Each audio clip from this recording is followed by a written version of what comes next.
Let me guide you through how to keep your Sonablade in tip-top shape, safely and efficiently.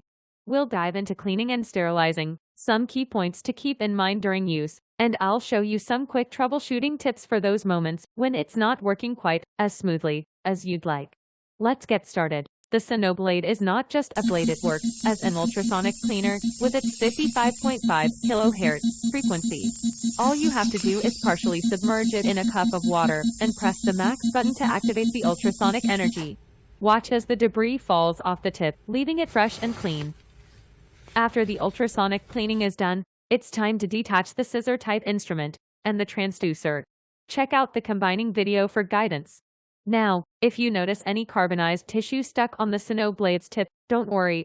Gently scrape it off with tweezers or another surgical instrument. The blade tip is made of titanium. This metal is super strong and doesn't get damaged easily. So, you can be confident that it's tough enough to handle some gentle scraping. Now, when it comes to sterilizing the Sonablade, you've got options. You can use a plasma sterilizer, or even ethylene oxide gas. But steer clear of high-temperature steam sterilizers, they're a no-go for the Sonablade. You can also give it a good wipe with alcohol for disinfection. Just a heads up, the scissor-like device has min and max buttons, which are electrical.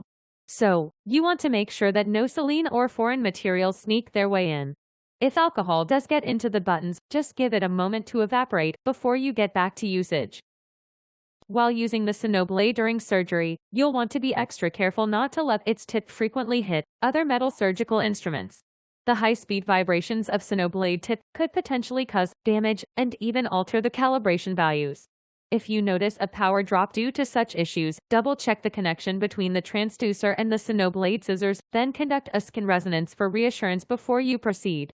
And remember, right after surgery, the blade tip could still be hot literally. So, take care to prevent it from touching other tissues. Both the transducer and Sonablade scissors should be handled with care, so don't drop them. Especially the transducer, it contains ceramic elements which are sensitive to shocks. If your Sonablade stops working at all, don't worry, let's troubleshoot. First, check if the main unit is powered on by taking a glance at the screen. Next, ensure that the transducer is snugly connected to the main unit.